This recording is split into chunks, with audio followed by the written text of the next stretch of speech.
dances, I am still. Peace is my companion. Joy is my friend. The campfire, the stars, the slight breeze, the taste of the hot chocolate, and the dancing shadows are, in themselves, enough. Here I am.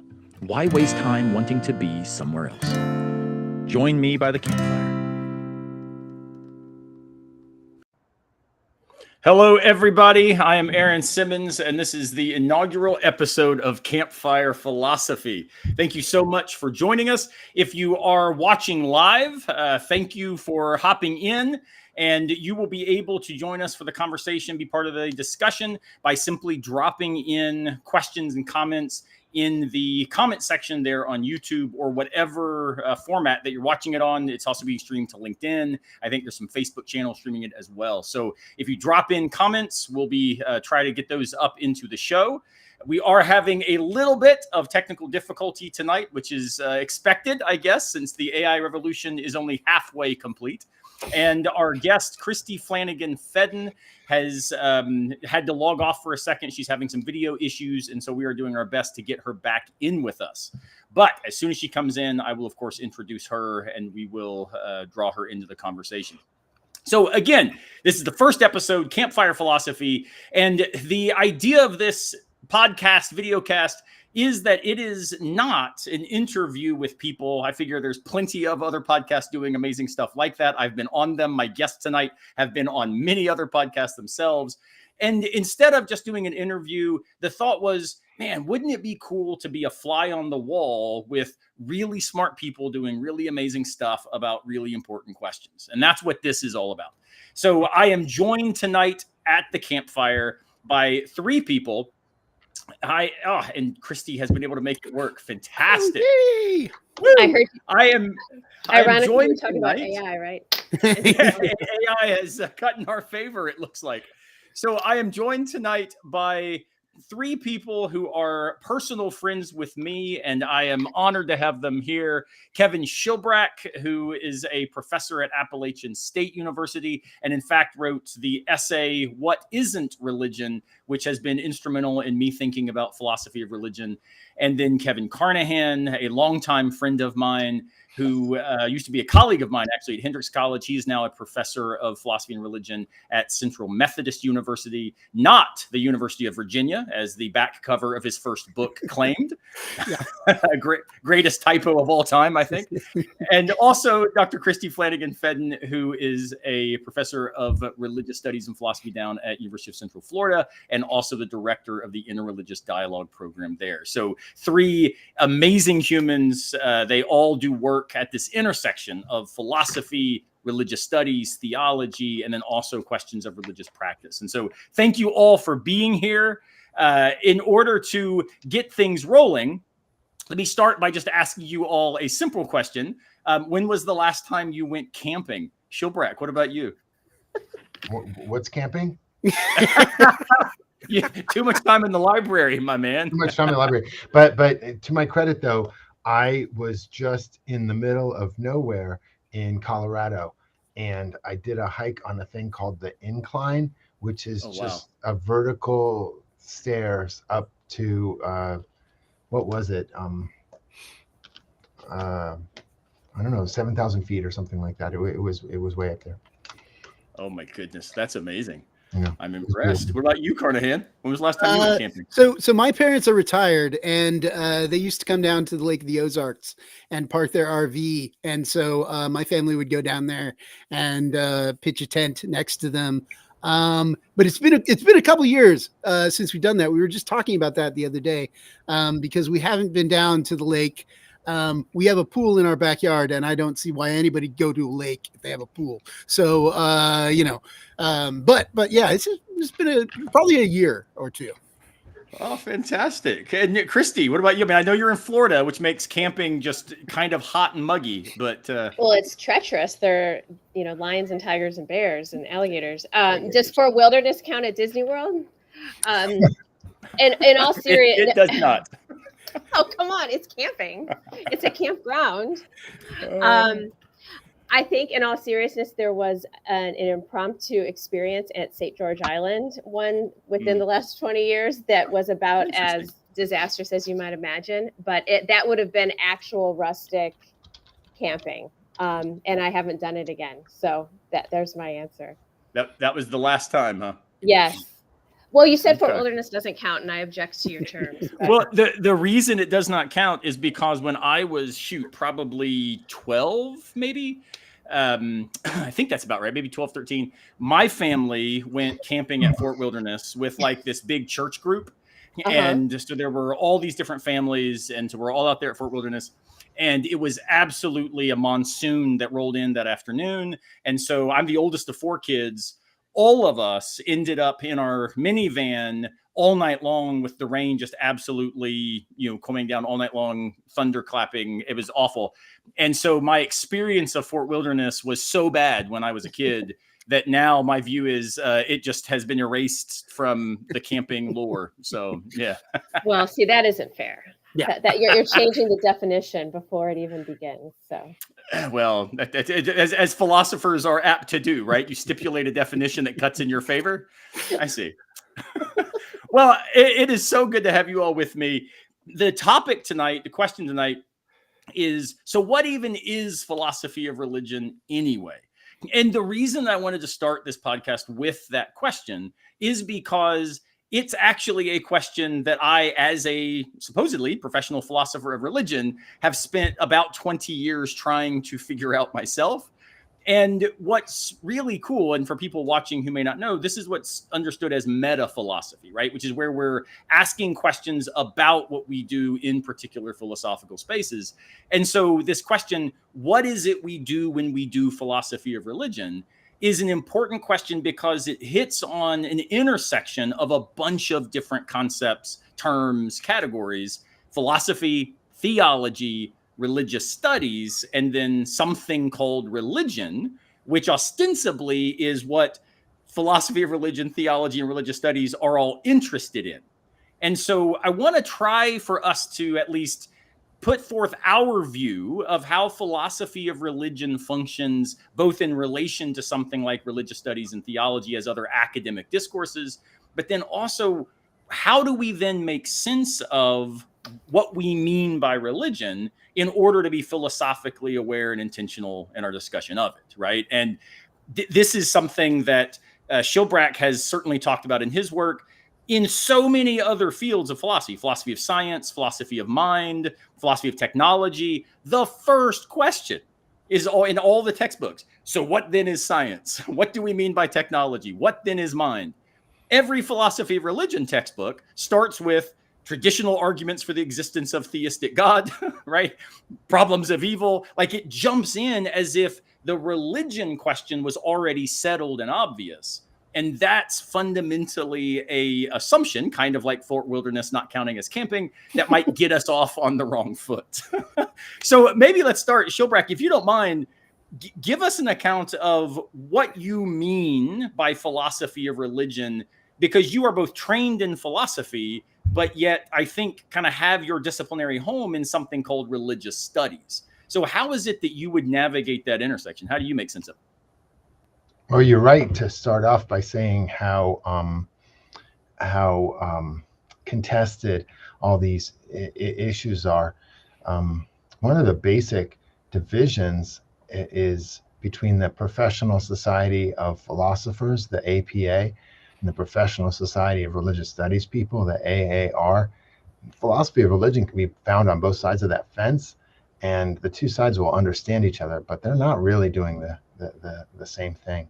So I appreciate the way you introduced me, because I am a religious studies philosopher of religion as opposed to a philosophy department philosopher of religion. Yeah, you're right. I've thought a lot about concepts and categories, and in particular religion and the value of philosophical reflection on religion. But I don't want to lecture. Should I pause right there? Do other people have a view that they say, some guiding lights of what you want to accomplish in a philosophy of religion class, or maybe for Kevin, like how you distinguish it from theology, or Yeah. Right. Yeah. What do you think, Carnahan? Oh, okay. So I guess my tendency, I tend to be a pragmatist about such things and think that a lot of definitions are about kind of gatekeeping and maintenance of boundaries, kind of between different societies. I find it useful to think about genealogy in this and how we get to philosophy of religion today being what it is. So, like, what what has philosophy of religion been in the past, or what did they think they were doing with philosophy of religion in the past to get us to the place that we are? And so I think that probably modern philosophy of religion, if we think about it that way, was a construct that was separate from theology in that it was supposed to be drawing on the source of reason as opposed to revelation, right? And thus focused on like the concept of God. It was still very Western, very Christian, Islamic, monotheist, although drawing from kind of the Platonic tradition a little bit more. So it tended to start from things like perfect being theology, a concept of God, rather than from revealed claims about God that you could find in Scripture, right? Um, but it was kind of naive in that. I mean, both in that it thought that you could do a simple dichotomy between reason and revelation, and in that it didn't actually open itself up to other traditions, other cultures, and ways that they thought about similar categories in their own cultures. So I mean, that's how I start thinking about it. Is kind of an ideal type that would be a modern picture of philosophy of religion. And then you'd have to move on to see what philosophy of religion does afterwards. Makes sense. Yeah, Christy, how do you see Right. that playing out then? And the kind of your approach to this, of course, is both at a state university that requires thinking about this in, we might say, very non-confessional ways, but it's also Exactly. something anchored for you in a very particular study of the 19th century, which is where this category of philosophy of religion really kind of Word emerges on the emerged. scene. Right. Yeah. Well, embedded in that simple question of what is philosophy of religion are so many different paths that you could go. And some of this also speaks to the first Kevin Schilbrack's question too, about how, philosophy and religion as their own separate disciplines approach this differently. For one, I would say that when we talk about what is philosophy of religion, and Eric, you may slightly hate me again for saying this, but you know that I am allowed to do it, that in one sense, there's a different approach in analytic philosophy of religion, where that's going to be strongly tied, to systematic theology and other kind of heritage. Whereas, continental philosophy of religion is going to be, again, embedded in a completely different set of questions, time period, figures. And I also think that, the different approaches, first Kevin, I like that. Okay. Yeah, absolutely. First Kevin. But even within religion, and I'm kind of a problematic soul where I fit in both and neither at the same time, where, I'm also, my degree is in religion. My doctorate is from the Department of Religion, but I read, as Aaron knows, almost exclusively philosophical texts and applied philosophical methodologies to reading the religious texts that we did read. So there's, in and of itself, there's also many different approaches to the study of religion and defining what that is, that therefore are also going to drive anyone who's interested in philosophy of religion further, to a more specific inquiry. So I think there's a lot of different components within there. But the other question about, how do you approach this in a state university? What's interesting is that my entire inquiry, in terms of both my training and my profession, has been guided by the state of Florida. And insofar as, I studied at Florida State in a Department of Religion, but in a track, which was ethics and philosophy, largely entrenched in 19th century and 20th century continental thought.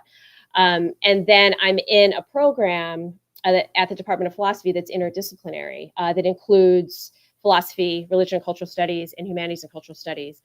And then within that, there's also an interfaith dialogue program that would be the closest we'd get to making any kind of understanding or kind of acknowledgement in a formal way of personal faith, but yet it's still always going to be approached, in an academic sense, which already implies a certain like distance or objectivity. But that in and of itself is another question altogether that I think Kevin II and I might have, interesting kind of war stories to talk about there too.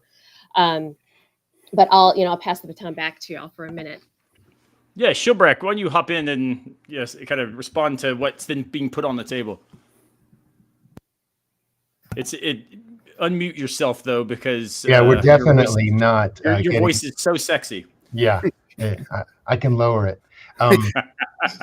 We're definitely not getting interviewed by you. We're definitely. It's already turning into the kind of campfire conversation that I think you wanted, Aaron.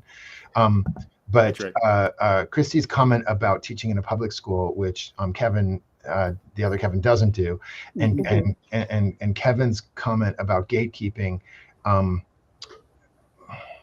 It's valuable. It's good to have this campfire, this inaugural campfire podcast or event on this topic, because the gatekeeping thing works like this. Can we define philosophy of religion in a way to keep theology out of it so that we can offer this in the public universities? And so the gatekeeping that Kevin's worried about is absolutely happens. And it was very eye-opening for me to go to Europe and to go to the state universities there, where they have faculties of theology at every university. They don't have this allergy or anxiety about having theology in a state university when they have established churches. I mean, it says Department of Theology, and so maybe the central building. But this question of, well, how did you define philosophy of religion? Is it different from theology? Or how did you define philosophy? Because philosophy of religion is being marginalized in philosophy. Like those gatekeeping questions are real questions. But I do want to define terms. And Kevin was pushing back on this, but I do want to, for the following reason. Like, I think when I said in my opening comment that philosophy of religion is philosophical reflection on religion, the traditional ways for philosophers to reflect is to ask metaphysical questions and epistemological questions and ethical and axiological questions. So what that means is there's people out there that think that so-and-so is a prophet, and that there's a certain way to treat their children and their marriages and money and sexuality, and on and on and on. These are deep culturally entrenched values, and philosophers are reflecting critically on that. That's just not true, maybe metaphysically. You don't know that epistemologically, or that's not just politically speaking, or that's not moral, or maybe it is, but like that's what it is. But critical normative reflection on cultural values is not the centerpiece of what goes on in higher education any longer. So I wanted to find philosophy of religion because I want to champion those traditional liberal arts values where we say, but is that true? Is that good? Is that fair? And those questions are not being asked. They're not part of the STEM fields. And the STEM fields are expanding throughout higher education, not only to the extent that they get so much money and they get so much prestige and so forth, but there's even people in religious studies that go, well, we got to make religious studies into a science. Like we have to get philosophy and theology out from religious studies so that we fit into the neoliberal model of what higher education is about. So that's why I define these terms, because I want to be really, really transparent with my students and with my dean. This is what I'm contributing to the university. And if you're like, oh, we don't do that anymore, we don't have critical reflection on how people live, you got to say that out loud. So the defining terms means a lot to me, for sure.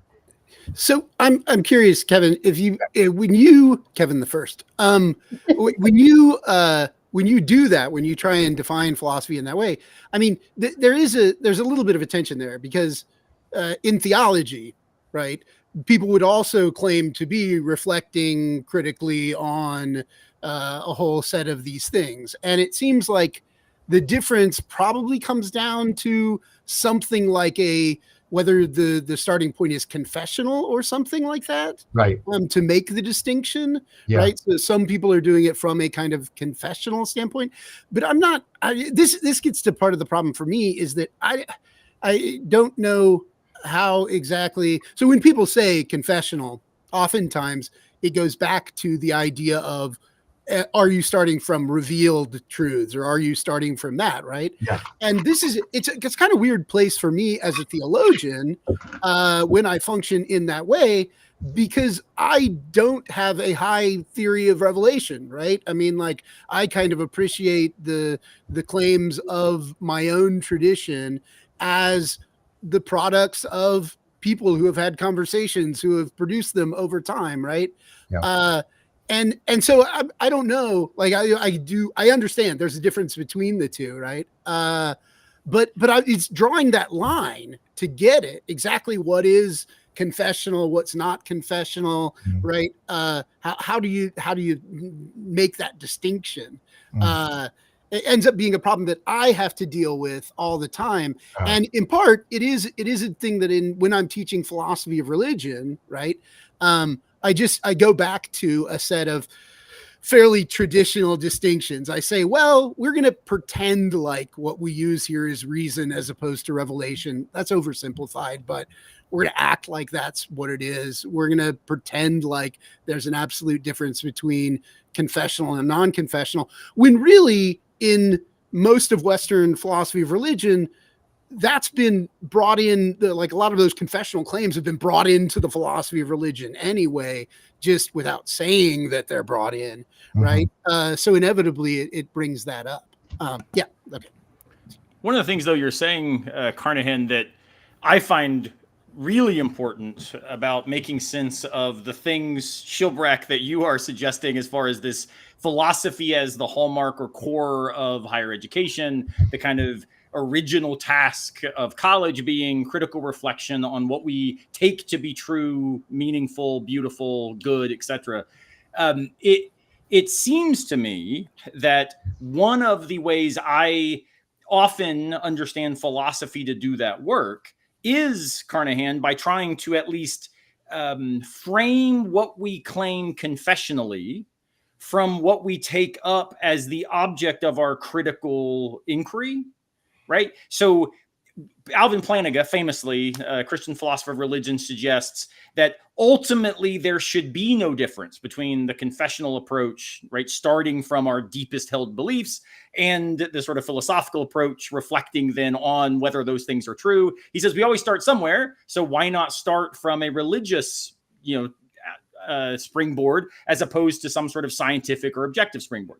But that gets then at the heart of what Kevin the First was saying when he says part of the problem with the STEM priorities is not at all a suggestion that we should do less science, right? We learned during COVID, we should do more science. But the way we then narrate categories like objectivity or, what counts as obvious or what is absolute, these sorts of questions are themselves not available to the reflective dimension that science has to offer. It takes for granted the categories that something like philosophy then puts into question, right? So don't we need some sort of at least buffer or distance or distinction between what we would confessionally claim to be true from within a religious community, say, or an ethical community, and what we then do regarding those claims when we sit in, the philosophic classroom or discuss as philosophers the claims made by ourselves and others? Like, how do you see that difference between, me saying something like, the spaghetti monster is God versus, well, what are the reasons to think that God is a spaghetti monster, right? It seems like there's two different levels, but it sounded like you are okay keeping those a little bit blurry. Yeah, no, I mean, I guess my worry in part here is that if we make philosophy the critical reflection on religion, right, or on theological claims, or however we want to do it, then it seems like theology is left as the uncritical reflection on those things. And I don't want that to be the case, right? Part of part of what I push for a lot is trying to get people to be more critical about their own religious tradition internal to their tradition, right? And seeing it not as a threat, right? Critical thinking, but also including that. So I guess my tendency would be to go with kind of a paradigmatic picture of each, right? If you're responding to like Plato, or I guess as we define it here in the West, like Confucius, or like these, it would probably fall on, and if you're applying primarily logic, critical thinking, formal arguments, etc., it's going to be philosophy of religion. If you're more on the side of functioning like Augustine or Thomas Aquinas, you're probably on the theology side of things. So, Christy, how then does that play out? Because I was gonna say, we got a question that came in that said, like, you're in Florida. This you were saying I'm in Texas. It sounds like that Kevin's, hey, let's be paradigmatic and think about these things, but at a certain level, doesn't that kind of walk a line that might be dangerous relative to the way that this thing gets deployed? Like, are you teaching religion? Or are you philosophically reflecting on what people do when they take themselves to be religious? Right. I mean, my head is spinning a little bit. I saw some of the comments and then kind of reflecting on a couple of things that Kevin II said. I think that the quickest way to answer that question, just to get back to what you said, Aaron, is that it's from my perspective, I think it's really important to make that distinction between studying religion and being a religious practitioner, that those in and of itself are two completely different positions. And I see the latter as being more aligned, generally speaking, with theology, of course, as opposed to religious studies or the study of religion. And so there's a lot of kind of methodological approaches that are embedded in those two different distinctions. And also, what you're teaching, how you're teaching it, the assumptions that one might be making in teaching it, things along those lines. The question that was asked about how in the world can we do this in Florida? Yes, there's a lot to be said there. I think the answer that I will say in the most strategically minded mindset that I could have is that we recently were sat down to talk about and learn what the GEP, the strictest mandates right now are for general education classes, for GEP classes, because everybody has to take them as opposed to upper division classes. There are now by state statute standards and outcomes that, when I shouldn't say outcomes, just standards that certain GEP classes have to meet, say Intro to Philosophy, Encountering the Humanities, things of that nature. And a lot of people had a lot of questions. And when I remember sitting in this meeting about saying, one of the standards was something to the extent of, instructors will not teach identity politics, or instructors will embrace all positions in the classroom, or not expect students to take a certain position.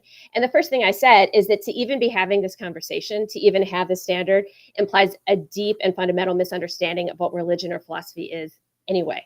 Because I don't know of any philosopher of religion, theologian, who pedagogically would teach a subject with the intention of requiring a student to take a certain normative position on any of it, whether it was Descartes or Christianity or natural law or whatever you want it. That is not our role in a classroom. And which gets back to my initial distinction between studying religion versus being a religious practitioner.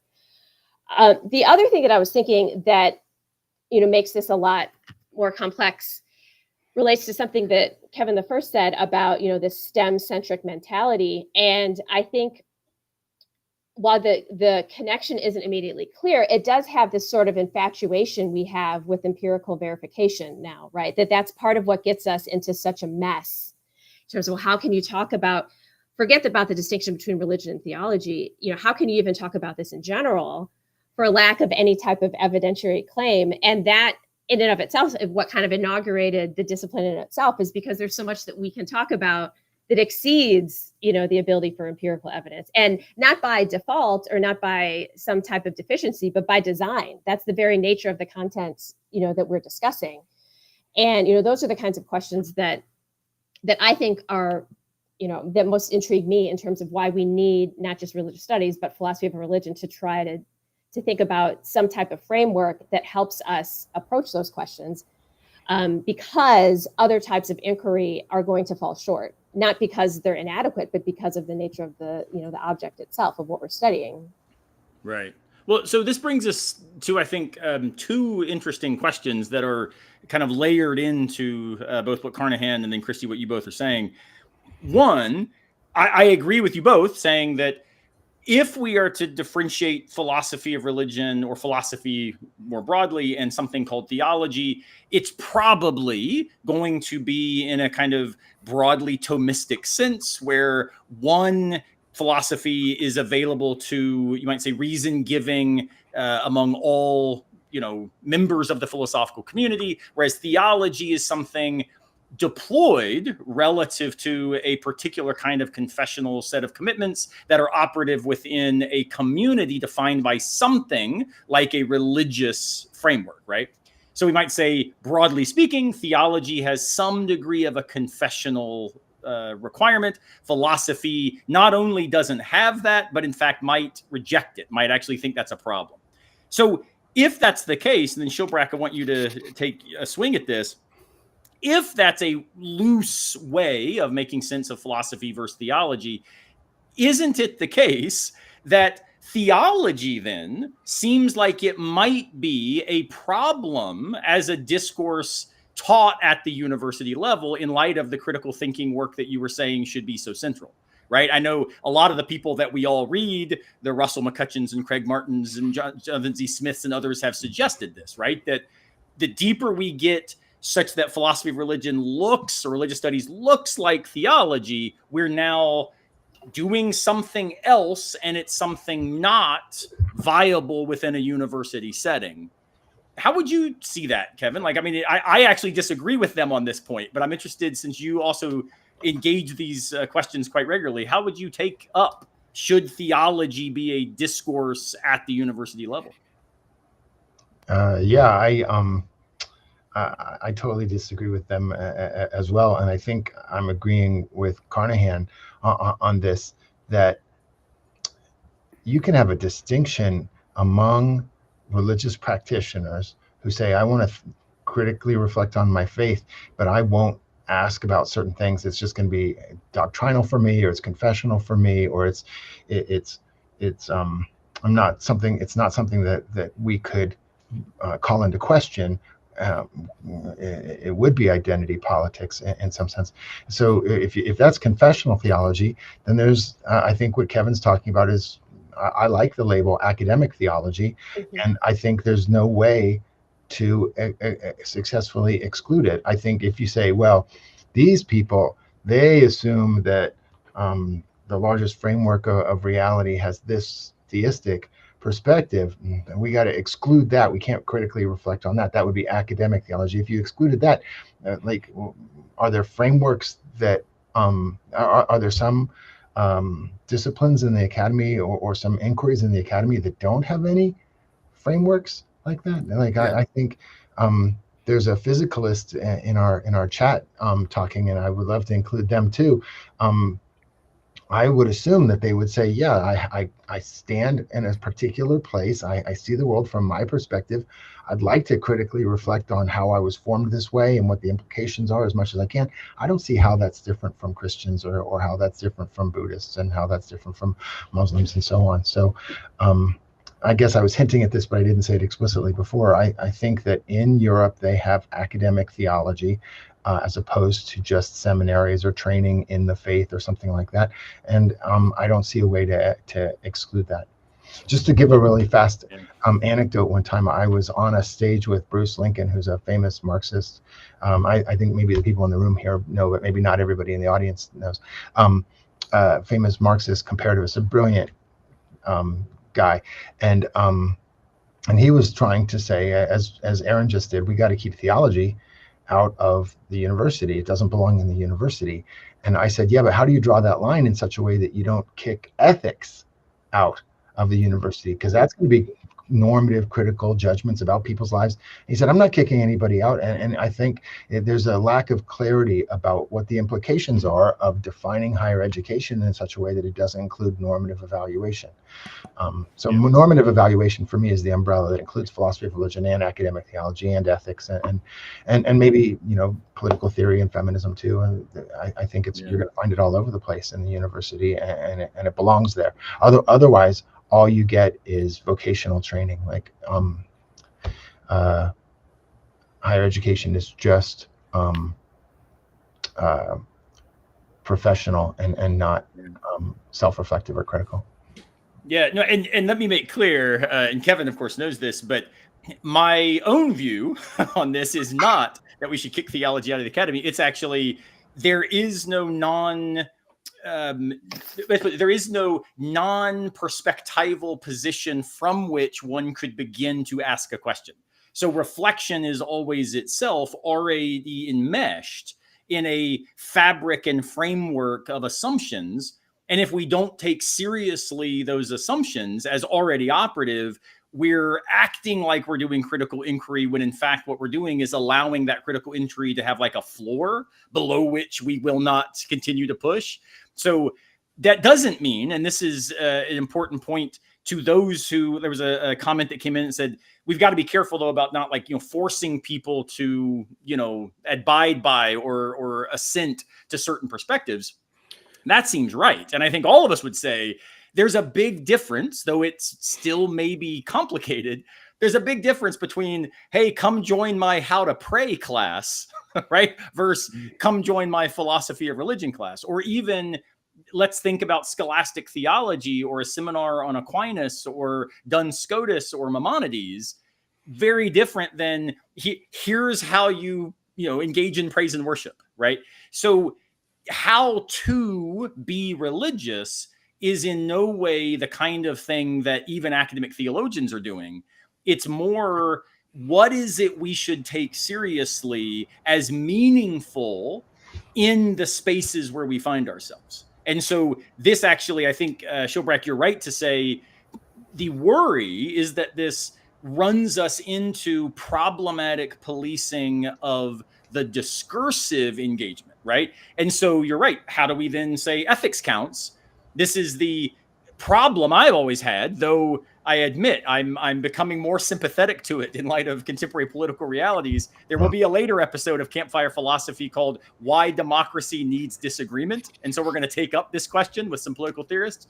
But John Rawls famously says, anything that's a comprehensive doctrine, whether that be religious perspective or moral commitments or even ostensibly aesthetic views that ground your sense of the world, are fundamentally off the table for political engagement because it doesn't allow for public reason to be deployed. And the worry, of course, as many have raised against Rawls, is but your account of public reason is already someone's account of the public, right? You can't ever get out of yourself to give an account of where you find yourself. It's always from within. And in many ways, this is where, Anna, thanks so much for reminding us about the kind of, physics intersection with philosophy. I started as a physics major and then moved into history and then into philosophy. It's important to say we can affirm something called objectivity and then still recognize that that is a particular discursive practice within a historically contingent debate about what then gets to count as objective, right? There were times in history, I mean, Kevin, you could speak to this, I'm sure, given your recent work on Israel-Palestine, where all kinds of moral or religious views were considered objectively the case, even in the context of political life. We now find ourselves in the US having those battles. We call it, culture wars, right? But it's effectively who then gets to decide what will be taken for granted rather than available for contestation. And that discourse of very little is obvious, the questions can continue, is part of, I think, what threatens, Christie, the legislature of Florida, and the politicians in Texas, et cetera, right, is if we start letting questions be available in this or that space, we are undermining the obviousness of what we've told people was objective. And that's, of course, a really bizarre way of making sense of objectivity in the first place, which is what philosophy, I think, does a pretty good job of helping us think through, right? Kevin, how do you see this, or Carnahan, how do you see this playing out at the level, because you do public social ethics, right? So do you see the analogy that Schilbrack's offering, that I'm echoing, that what we're doing in the university space when we do something called philosophy of religion, as opposed to something like religious practice, in a synagogue or a mosque, is that actually something that is helpful for making sense of the way our political discourse works regarding these very same issues? I would say that if you go beyond the academy, people just don't have any understanding of any of this. Mostly when you talk about philosophy of religion in public, what people are going to hear is something like apologetics. Because what they identify it with is, the cosmological argument, the teleological argument, the moral argument. And that's what they immediately go to. And usually the versions of those that they're familiar with are really not the best versions of those either. They're things that they've heard some evangelist giving them, or some kind of neo-atheist denying, kind of dismissively.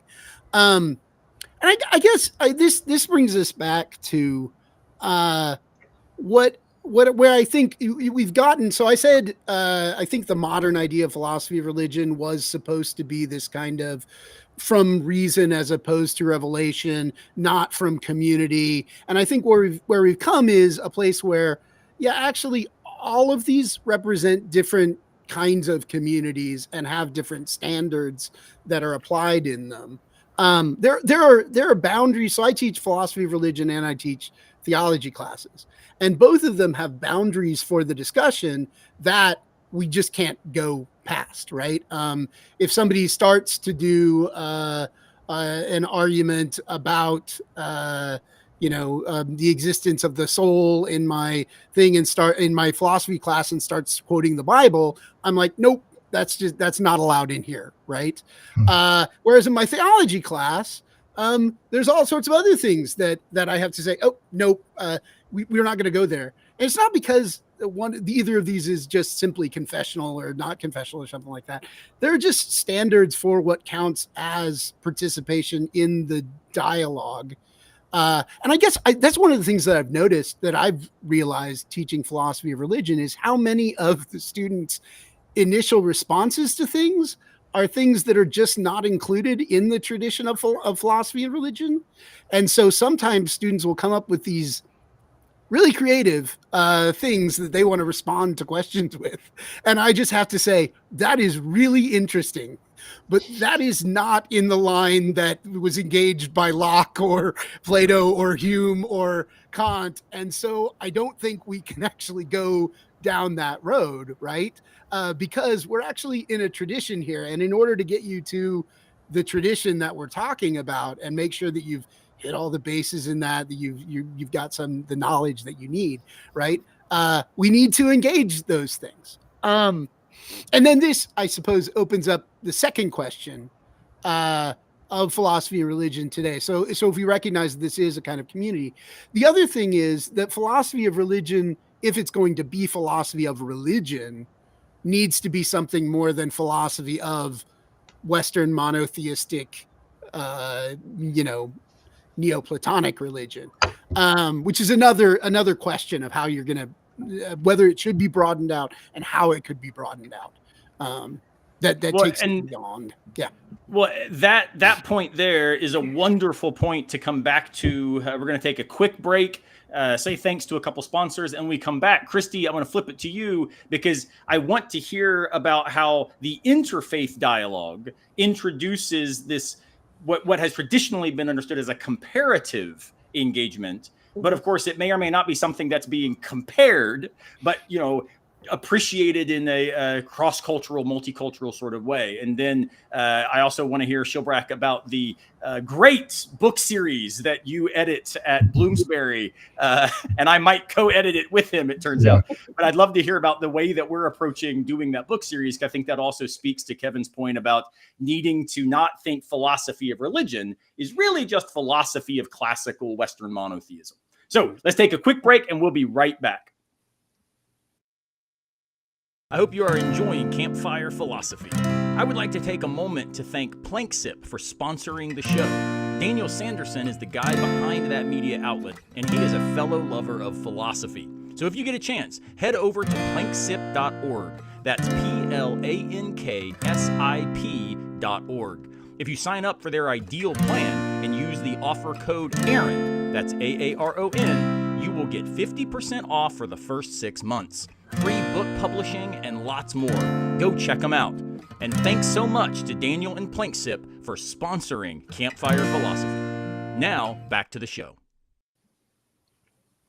So again, thank you, Planksip. Thank you, Daniel Sanderson, for all your support and encouragement to get this going. Please do go over to planksip.org and get involved with what they've got happening. Free book publishing, amazing stuff. If you are a philosopher, wants a broader audience, they are the people to help you do it. So let's dive back in. Christy, maybe what even is something called comparative philosophy of religion? And how then might we try to overcome this sense that philosophy of religion has narrowed what religion can mean to a very particular kind of monotheistic, even maybe specifically Christian conception? How do we bridge that and build that out? Right. And you had also asked me about interfaith dialogue, so I'll start there and then back up, because the way, there's so much of what I learned about studying religion, the distinction between, studying religion and religious practice, learning about religious. I know there was a question in the chat that implied that in order for one to be, an expert in within a certain tradition, that you're actually a practitioner itself, and having been trained by someone, having, for example, learning about Islam in graduate school for someone who's an ordained Presbyterian minister, that kind of, blows that distinction out of the water. And so I've spent my whole academic career up until this point of getting involved with interfaith dialogue and really kind of learning how to separate and bracket, make various distinctions about personal practice versus what we study and what we're doing when we're doing, religious studies and philosophy of religion. And so then about 5 years ago, a colleague at UCF talked to me about how he had had this interfaith dialogue program at another institution. And so I learned about it. It was very fascinating. And it stems from an organization that's called Interfaith America. And they're a great organization. They're based out of Chicago. They do a lot of different work. Some of their work is academic. Some of it is focused towards student life. But the one thing that I had to learn when I went to this institute and learned about it and then thought about what the program would look like is that now, rather than, what Rory might want us to do to check these faiths at the door, that I had done like a very noble little soldier, that is no longer the case. We're assuming at the outset that religious practice is now something that needs to be incorporated into this approach. So much where I actually had, to make some type of identification about what my religious faith is, which in and of itself is a long and complicated conversation. But that was only when I was training to do it. So the program that we do at UCF it's a certificate program. It's a smaller program, like a kind of a mini minor, like 12 credit hours, and we teach a class. But what that class assumes is that whatever kind of whatever career path you're going to take, you're going to encounter people of different religious traditions. So it's the one class that I've ever encountered in academia anywhere that acknowledges that religious positions are what people are trying to understand. And then you have to incorporate, well, what does that mean when you're teaching a class? What does that mean when you're training to be a nurse? What does that mean when you're studying international marketing and you have to understand, different mores in terms of whatever your message might be, things of that nature. So it definitely was a very eye-opening experience about how to incorporate some of these different positions. But I also think it's important for the conversation they've been having to back up a few notches when we're talking about, Aaron, you mentioned Rawls. I really somewhere wanted to talk about how does the role of public reason and some of the conversations that we've inherited, say from Rorty, Stout, Woltersdorf, et cetera, how, and I also think this relates to Kevin, the first initial conversation about, what we're trying to do in the academy, that I think with faith, and I mean that in as ironically as I possibly can, I think there's a good faith effort that there's a way where we can navigate some of these distinctions and understanding, we're less concerned about the discussion between theology versus religious studies, because we assume as a matter of faith that we as professionals can also make appeals to public reason that help us to understand how that, is relevant to other pursuits. I think part of what makes people nervous, whether we're talking about state regulations or when we're just having general conversations where, Kevin II mentioned, people simply don't understand what it is that we do. I think it's, again, that assumption that doesn't look at whatever public reason might be, however that's navigated, however that is discursively defined, that we're starting from some type of position of confession or some type of position of faith. And that's the one thing that I think is very difficult for people to understand, that that's simply off the table. And there are times when some of these conversations about how we can have theology as part of this, I'll be completely honest, and I think I'm in the minority here, I am somewhat nervous by that conversation, because I do think it's a really hard road to find, maybe particularly because having been trained to teach religious studies in Florida for all of this time, I've had zero, I can count on zero fingers the amount of time, and I'm about to jinx myself, how that's posed any issues because of falling in these kind of strict kind of pedagogical and methodological approaches. And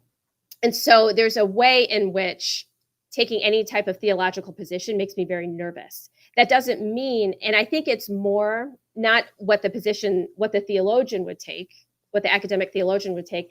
I think it's more being so hardwired to not have any type of expectation of the student, not to have any type of theological that the student is any type of position or occupies any type of faith claim whatsoever, it may come up, it may very likely come up in a conversation, but by no means is it expected anywhere in the course of the conversation, even if you, as you were saying, Kevin, that there are certain times where, the appeal to this text or this reasoning is or is not appropriate. Because again, that's still, a pedagogical approach that's confined to the class. But there's something different. There's a residue that's different about how theology fits that like I said, I'll be honest, it does make me uncomfortable. But the why and the whither and how to define that, I think is a much harder, because there's a nuance there that I know that we're all in agreement with. But how you would explain that elsewhere and what criteria you would define, I think would be difficult to do so.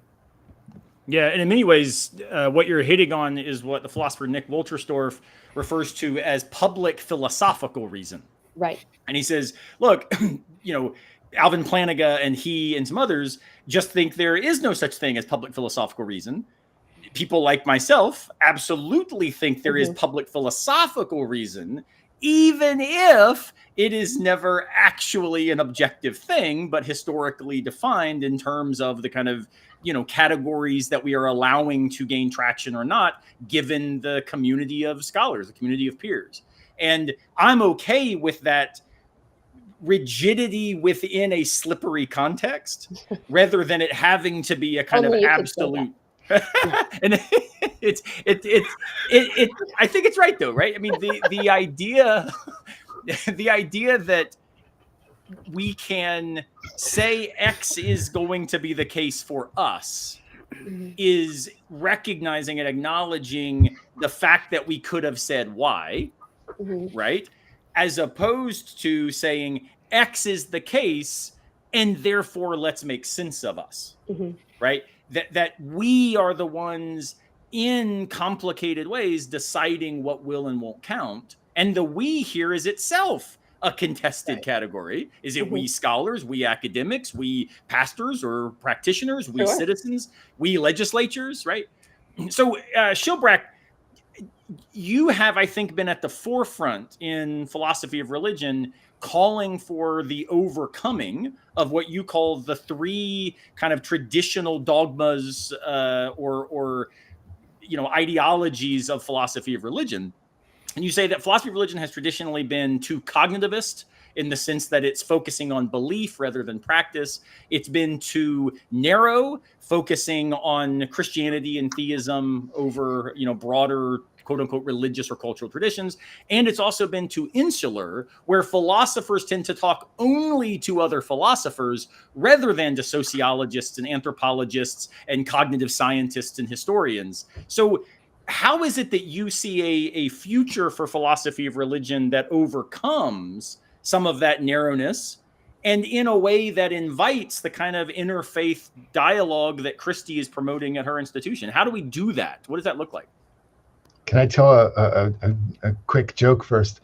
So when I published that criticism of philosophy of religion as insular and cognitivist and narrow, there's this big audience, and a fellow who's pretty well-known analytic philosopher of religion stood up and he said, well, that's just not fair and it's not accurate. He said, I can very quickly prove that philosophers of religion do talk to other people in religious studies. And I said, okay, go ahead. And he said, well, philosophy of religion is in religious studies and we talk to ourselves. I said, I thought you were going to contradict me, man. I think you're proving the point. That's fantastic. I did have that critique, and I'm not the only one. There's quite all four of us, I think, share those sensibilities. But it's remarkable. I think we live in an amazing time for philosophy of religion understood as a global enterprise now. There are so many centers and so many projects, and I find it eye-opening that Christie's talking about an interfaith, Interfaith America supported certificate that you can get at the University of Central Florida. I never would have guessed that. But the truth is that philosophers of religion are spilling over those boundaries that I was talking about. They are more embodied. They are more practice-centered. They are not exclusively Christian. They are in dialogue with other religious traditions and interested in other religious traditions around the world. So that's happening. But this is a couple generations after the non-philosophers were doing this. I think in the streets, in the what we would call it, modern North Atlantic cultures, unbelievably fascinated by mindfulness, by meditation, by possibilities of reincarnation and karma. Like people are, I use that phrase, critical reflection. People are critically reflecting on religious beliefs and practices every day outside of the university. And the question is whether academic philosophy and academic theology, for that matter, help them do it better, or just keep focused on this traditional narrow insular version of itself. I find that the discipline's expanding, but it's way behind the public. People are, it's not like I'm introducing my students to Buddhism. They've thought about Buddhism their whole lives. They've thought about indigenous people's religions their whole lives. They're interested in Yoruba stuff. They're interested in Japanese pilgrimage, all kinds of things as part of a path that's going to be leading them to a flourishing existence of some kind. So I'm just glad to see the field catch up. Yeah, and this is, I mentioned it earlier, Kevin Shilbrack and I actually edit a series at Bloomsbury called Expanding Philosophy of Religion. And the whole idea is, to encourage scholars to think about philosophy of religion as pushing beyond narrow boundaries of philosophical discourse understood as, restrictive rather than, experimental, and also pushing beyond a very particular notion of philosophy of religion as just a Christian or monotheistic, set of concerns, right? And so it's been really fascinating seeing the kinds of texts that have come in. We've got, books that have been submitted about how do we overcome a belief bias in religious discourse. We've had texts come in about global critical philosophy of religion, which is where we engage philosophy of religion from a perspective that starts by saying, how do we think critically about the categories on offer internal to the questions that we're asking? And then we've also had some come in that were, very specific to what would a, Hegelian Hinduism look like when it takes up the problem of evil. And it's so exciting because as we've had these books come in and working with these different authors, it has certainly helped me as somebody trained in fairly traditional philosophy of religion. My class, when I teach philosophy of religion, is now radically different than it was 10 years ago, because it is drawing on different cultural traditions that have historically been termed religious. And it starts with the first month of class simply asking, what do we talk about when we talk about religion? Mm-hmm. And these are just not questions philosophers take up enough. Mm-hmm. And yet, I think that there's reasons they don't.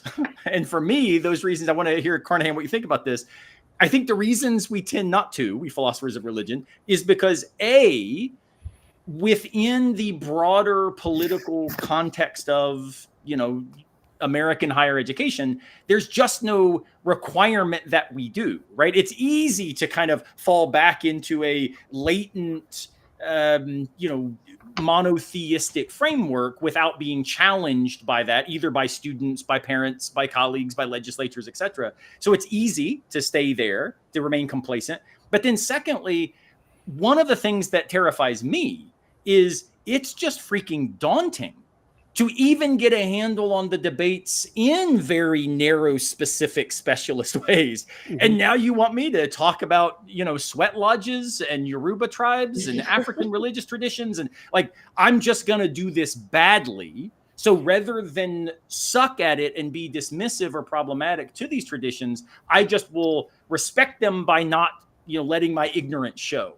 So what do you think, Carnahan? How can we overcome some of that? Well, I mean, one of the things that you need are just really good textbooks that start to do this. I think you're starting to see them out there. We have really good textbooks, introductions that do excellent jobs, right, on breaking down the traditional Western categories of philosophy of religion. I don't think that we have as many and as good textbooks that you can start at and kind of get a handle on even what this new kind of philosophy of religion would look like, right? What does it look like to move? On the one hand, if we're going to overcome all three of these kind of narrow ways of thinking, right? It would be easy enough or it'd be hard enough to try and overcome one of them. If we kept the cognitive bias but extended it to other cultures, then we could just take up a whole bunch of arguments in other, traditions. But when we're going to add to that? Oh no, we also want to take into account religious practice. Well, I mean, I do think that there is a kind of drinking from a fire hose problem that you run into, or a lot of younger faculty who are not trained in this stuff from the beginning are going to feel like that's just too much for me right now, right? So in some ways, you've got to build this throughout the institutions and get it all the way back to where you're actually training people in this. You've got textbooks, you've got the whole structure there that allows people to do this. I mean, as somebody who teaches something like world religions, right? Another class that I don't think anybody's qualified to teach in some way. Because you're going to be going up there and talking about things and reaching the limits of your knowledge. There's no way that you can avoid doing that. And in some ways, this pushes philosophy of religion in a similar direction. So two things. One, I'm putting up a QR code for a book that was recently released in our series that actually, there it is, that actually does the work that Carnahan is suggesting we do.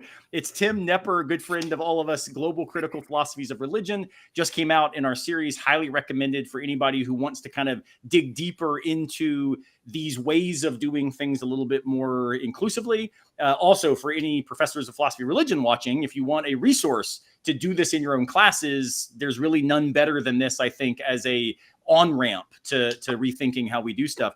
Christy, what are the resources that you use in the Interfaith Dialogue program to stimulate conversation and questions in ways that really do foster understanding or respect, empathy, hospitality, not just a kind of comparative assessment? How do you find resources that do that?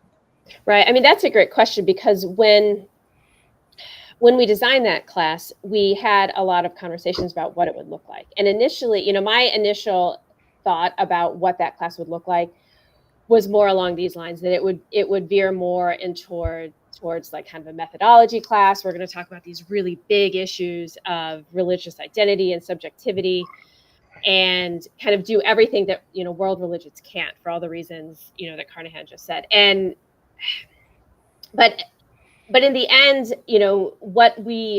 it's a very different kind of class. And I think also to answer what Schilbrack was asking is like, how can, he was interested in how a class like that fits at UCF. And one of the reasons why it does is this emphasis on the experiential learning component, and the fact that interfaith dialogue, by its very definition, that class has appeals to people that are actually not necessarily students of religion or philosophy. Like, there's a huge kind of draw, or who we're trying to recruit are nursing majors.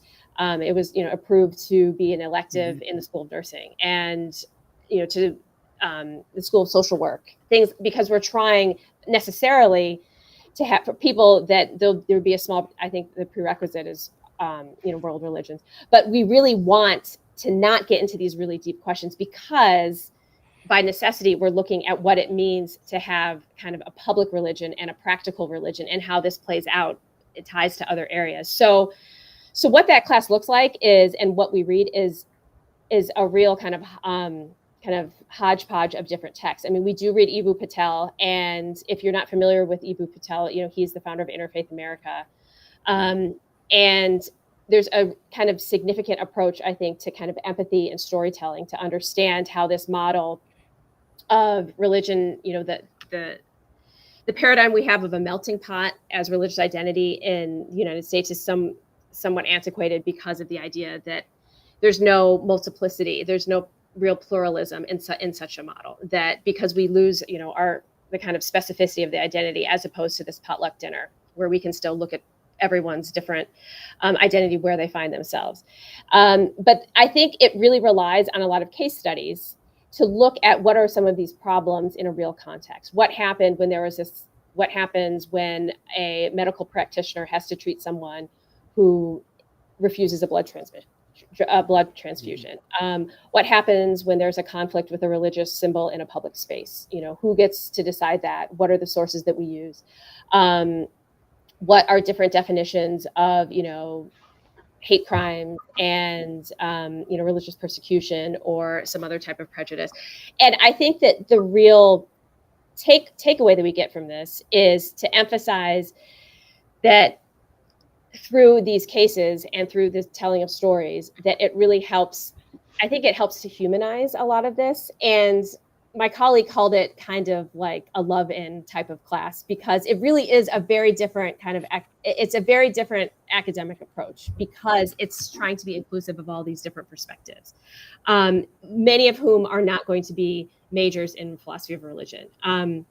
So a lot of my really idealistic hopes that we're going to have these really kind of fundamental discussions about religion as sui generis and religious identity, that was kind of put by the wayside. And I'm taking over it in the spring, so we'll see what I do with it. But I think that emphasis on the practicality and the implementation and what this looks like for someone who's training to be a public school teacher or a nurse, I think is a really important part of it. And it's somewhat related, though, it's definitely an offshoot to what we've been talking about, but it's related because it helps us understand to an extent what that link between theory and practice is, because so much of what I think we're nervous about here is where the religious practice fits in. Because I, again, being of this kind of, nervous position, I suppose, I often have seen religious practice as something entirely different. And what we're doing in philosophy of religion are all these different methodologies to help kind of lay bare, identity issues, moral issues, social issues. And the difference is that this is where religious practice is fair, and it's fair for conversation, because it's, again, we're looking at what it looks like in this context by someone being trained to approach it in a different, whatever their paths may be. Yeah. So I think that that's what links the two of them together. And what's the actual name of that class? Like, what is it students sign up for? Interfaith dialogue. Interfaith dialogue. Okay. And interesting. Christy, if I could ask a question, so the setup of like religion and philosophy at your school, is this happening in one silo or the other, or across, or how does that work? So we have 3 separate programs of study in which a student could major or minor, and so that includes philosophy. It's interestingly in my department, it's called Religion and Cultural Studies. I think there aren't a lot of programs that are called that. And then we also have Humanities and Cultural Studies. There's a fair amount, particularly between religion and philosophy, and humanities and religion. I would say there's a fair amount of interdisciplinarity that exists, particularly in, say, theories and methods requirements that our majors have to take. And with me, just because I do teach so much in both philosophy and religion, I'm the program director of Religion and Cultural Studies. So I also, work with the curriculum and the student advising and things of that nature, but I teach a great deal in philosophy. And there are actually a number of my colleagues in religion who also teach a fair amount in philosophy. Again, overlapping with so many of the things that we just talked about. So I think that there's a fair amount of interdisciplinarity within the 3 programs, even though they are distinct majors for the students. I think that sounds really helpful and really healthy in the way that you've got that set up, because I can imagine other, contexts in which there would be, like we've been talking about, boundary wars or, fights between different departments about where something fits and whether we should have it or you should have it. I can imagine that being a problem in a different context. Oh, we're just fighting with ourselves. So it stays close to home. So you are doing all of the non-narrow stuff that Schilbrack described, right? As long as you talk to each other. Well, we're talking to ourselves and each other, and sometimes ourselves when we're supposed to be talking to each other. We're doing all of those things. Yes. My grandpa once said that he always would talk to himself just because the only way he could guarantee a great conversation. So I don't know if that's like deeply Socratic or egoist. That's the claim. An Irishman, in order to find his equal, must talk to God. That's why I went into theology. So, Well, Darlene has offered a few comments that I think really speak to what we're hitting on, which is one of the reasons that lots of universities now are really suggesting the importance of things like study away, internships, having experiences that give you quote unquote real world, traction. Part of what all of that's about, at least I think, and this goes back to Schilbrack's point of what's the university for, it's because it lets you try on different modes of understanding yourself in a space where your understandings are not taken for granted, right? So when I studied abroad, when I was in college, it was the first time in a really extended way I was able to recognize that my assumptions, my, things I considered obvious, the stuff that I took for granted, just wasn't by other people in other spaces. And it forced me to recognize the real existential power of contingency. And so the same is true with studying languages, right? The fact that, well, that's just what it means is a really problematic hermeneutic when applied to all texts, but especially those claimed sacred by religious traditions, right? And so being able to understand, language ability, studying away, different internships, letting you try on different modes in which your life could play out so that you realize none of it's necessary. It could be otherwise. I think that this is part of what studying religion, whether as a philosopher or a historian or a sociologist or an anthropologist, all of these different approaches allow us, as Darlene says, to understand that there's something happening when we deploy this term in broad, culturally significant ways, even if problematic. And as the scholar Tomoko Mazazawa, rightly says, the category of world religions is also an invention of the 19th century. It's exported based in a very particular westernized monotheistic frame. Like, all of this can be true, and yet there's something important about recognizing what religion means for me may not be what it means for others.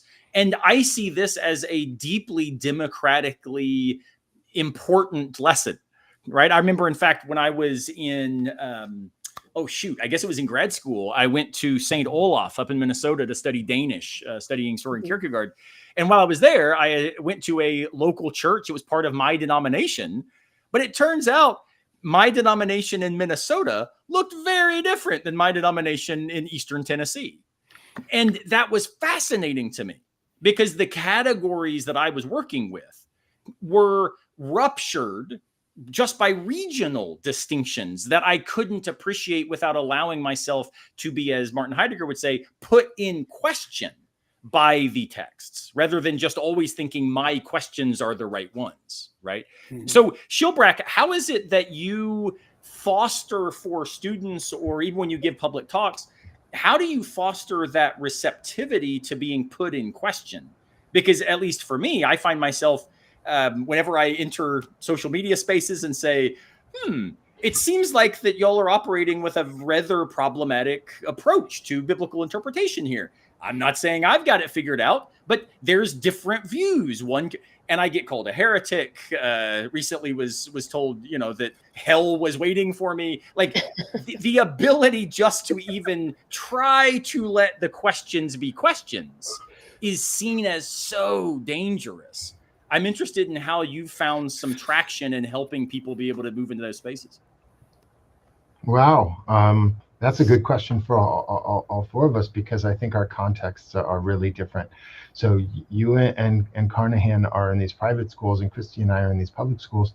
I'm in the Bible Belt, and I've taught at a Christian liberal arts college in the past, but my experience is nothing like that. I'm not saying you're not going to hell,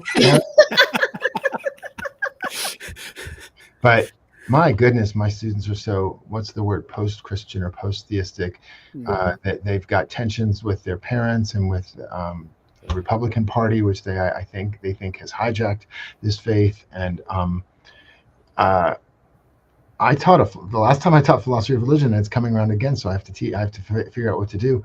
They had zero interest in arguments for or against the existence of God. They just thought it would be a waste of time. They had no apologetic or anti-apologetic agenda. And so the question for them was really that the text that they liked the most was what kinds of spiritual practices did Stoics do? And then, because they were like, but I can use that. And this thing about, well, what caused the Big Bang? I can't use that for shit. Right. So that's not helping me live my life. But this other thing about keeping a journal, about planning ahead for the activities I'm going to be engaged in and whether they could go sideways. Like, I can do those things, and I'm going to have a better day. My mood's going to be better. My emotions, my relationships, they're all going to be stronger. So that, like, what would we call that? Spirituality? They were more interested in spirituality than they were in traditional philosophy of religion. And so I take seriously the question before about, you can't do every tradition in the world, and you certainly can't do every intellectual tradition in the world plus all their practices. But my students wanted to go straight to the practices. That's fascinating. And what do you think, Shilbrack? I want to stay with this because you've been doing some really cool stuff in what's called embodied cognition. And so, do you think that the kind of sociological or psychological approaches to the study of religion are offering a way forward here? And this question is coming in from John Sanders, a friend of many of us on tonight. I saw that question come up. Do you see that as maybe a resource here that we can draw from cognitive science in various ways, draw from sociological approaches, so that students maybe think that they're getting a STEM discipline, even though we're doing this in philosophical ways. Do you see that as a resource?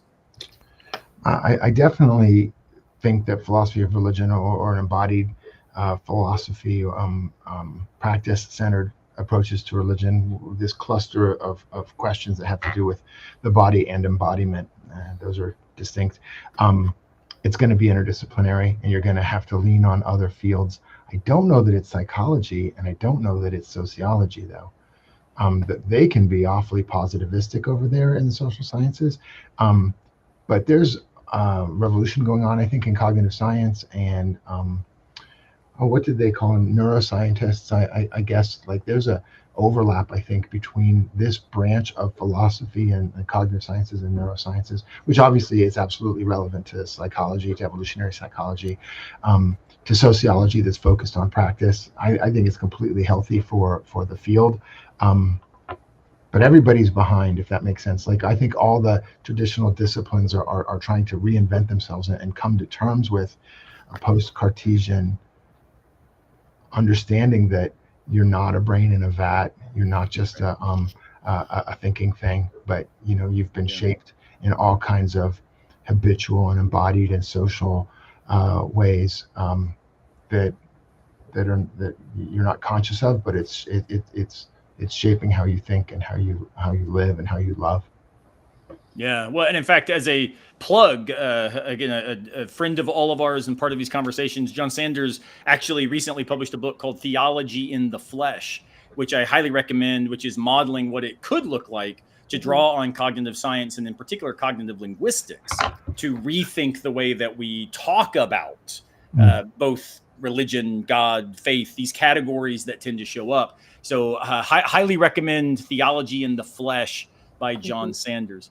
So I think we're getting to a point where, as we're kind of, the campfire needs some new logs, or it's time to hit the tents, right? Like, I want to ask you all the same question, and then we're going to close out actually by having a little bit of fun and doing a speed round of camping questions. So the last question I do want to ask, though, which is I think where Shilbrack is kind of landing us, is, so when we talk about philosophy of religion, we've discussed why it might be different than theology because of confessional loyalties. It seems to be something that is definitely distinctive from the actual investment and practice of, just doing religion in some sort of cultural community. We've discussed the ways that teaching it can be more productive if we are engaged with other traditions. And we've also discussed some of the challenges because of the assumptions and political realities that accompany the work we do as scholars in a particular cultural space, right? So we've covered a lot of ground. But if you could, be appointed, whatever, the grand poobah of philosophy of religion, and you also happen to hold the, chair of, whatever, Secretary of Education, what is it that you think would be the most important way of making philosophy of religion more prominently available to broader audiences? Like, how do we make this something that happens more in schools? How do we make this something that people don't see as useless? How is it that we encourage philosophical study of religion to be important for just being a reflective, socially engaged, moral human? How do we make those things happen? Christy, I want to start with you. You get to wear the crown. What is it you do to bring this, out, to make it bigger? Well, there's the question, Aaron. If we only knew how to make everyone understand how fundamental these disciplines are to everyday life, right? I would say there are a few things that came to mind. I think that first, and so I'm going to use some of what I said about interfaith dialogue just as an entry and kind of move backwards.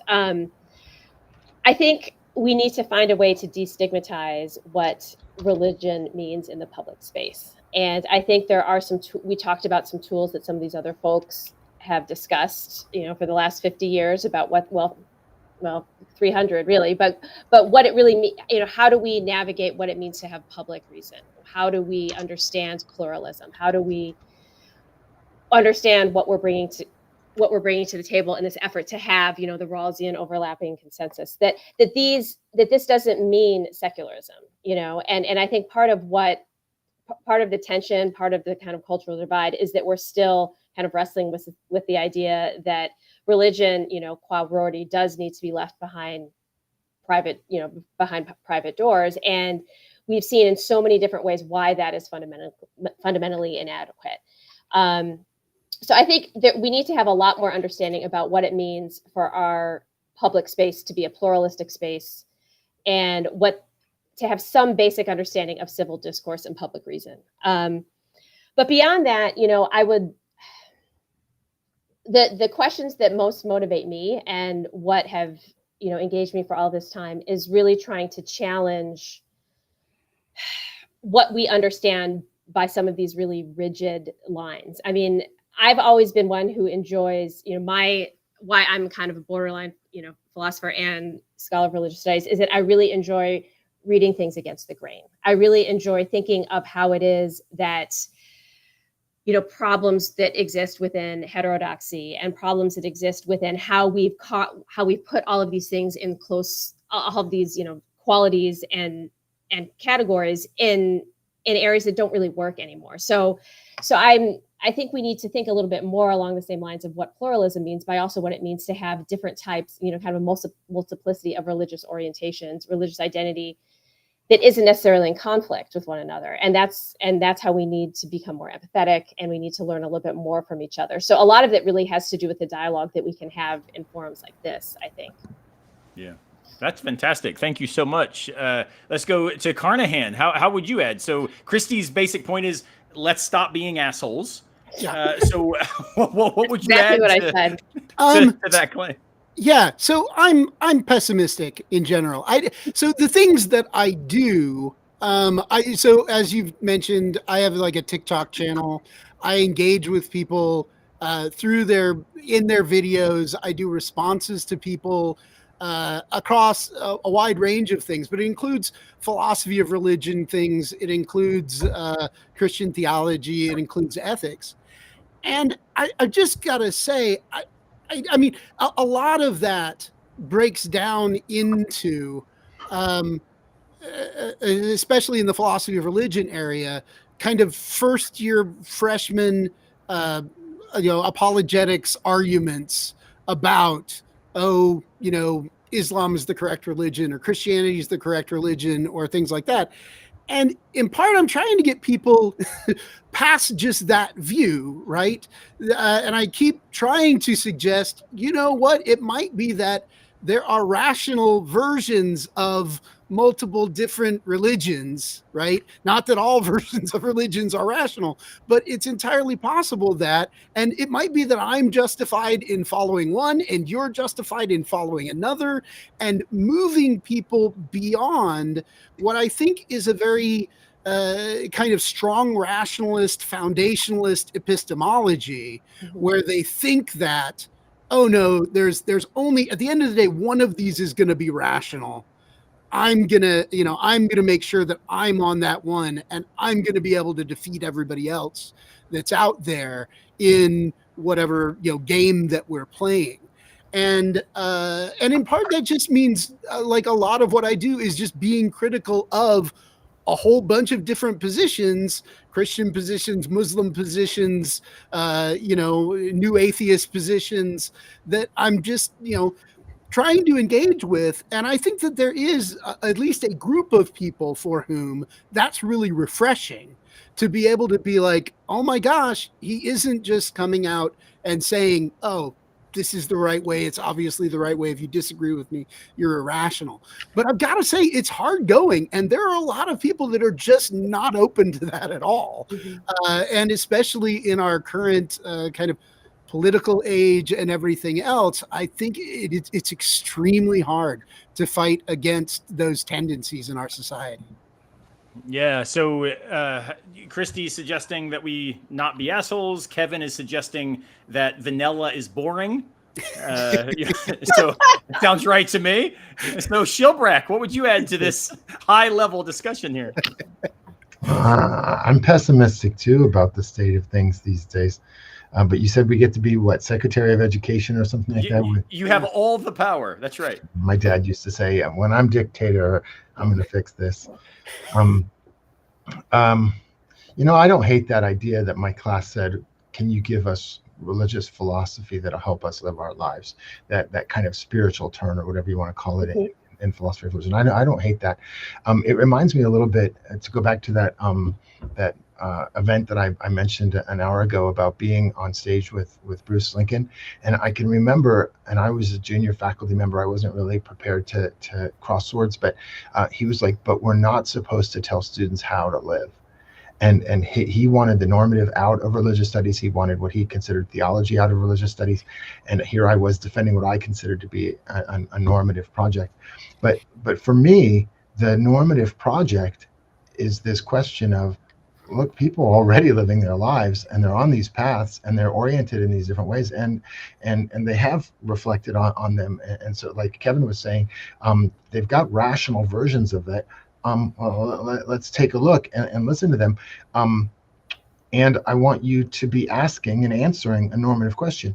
But I'm not teaching my view any more than when I taught, the ethics of abortion. I wasn't telling students what the right answer was, but I'm scared about this idea that higher education is going to unplug from those questions and say, those are all just opinions. There's no right answer.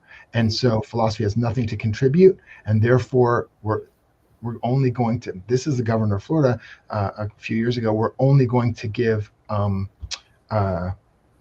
loans to go to universities if you are in a vocational track, not if you're doing something. I think his example was art history, not if you're doing something that's not a job. And this is so widespread. I had a colleague one time who was a historian, so comparable, I guess, in some ways to Bruce Lincoln. And this historian said, Kevin, I know that you, as a philosopher, you want to do the normative stuff, but I don't do it. I'm a social scientist, and you do values, I do facts, But here I was the department chair, right? So I sit in the back of that person's class, and I'm watching them teach. And they put up on the PowerPoint a picture of the Pope and the evil emperor from Star Wars, and said, can anyone find a single difference? And so which of us is being normative in the classroom? I'm teaching questions, but I'm not telling them the answers. I'm telling them, you have to sort this out. The abortion question in the ethics class, or the Buddhist philosophy question in the philosophy of religion class, or the Stoic spirituality. I'm not telling them what's right, but that person was, you know what I mean? That person does have a normative agenda that they're offering in the first person, whereas the so-called normative disciplines like academic theology, like ethics, like philosophy of religion, we're taking a step back and saying, you have to answer these questions, and you are answering these questions, but I want you to do it reflectively and in conversation with people of multiple perspectives and so forth. So, But that's so true. I mean, if I could just add to that, I mean, that's why I'm maybe a tiny bit more optimistic, because in all of these, in the uproar in which I find myself on a daily basis, it's coming from the top down. It's coming from what I argued before was a real misunderstanding about what we teach, how we teach, the questions that we ask, and the expectations that we have. It's not coming, knock on wood, from the students. And there's been so much effort to solicit opinions and come from the woodwork, come from the hills about all you students that are not allowed to speak your mind, or all you students that are being indoctrinated. And it's happened over and over again that nobody is saying anything because students do not feel that way. And I think a lot of us are very nervous because of the disciplines that we teach, not because there's any kind of normative expectation, but just because there's a real fundamental understanding about what we do in these classes. But I really do feel that the experience from the students and what they're hungry for and what they're interested in learning and how they navigate these differences it really has been a positive experience. And I can say that teaching a number of classes that will fall on the hit list whenever there is one. So there's hope. There's reason for hope. There you go. And we shouldn't be assholes, but there you go.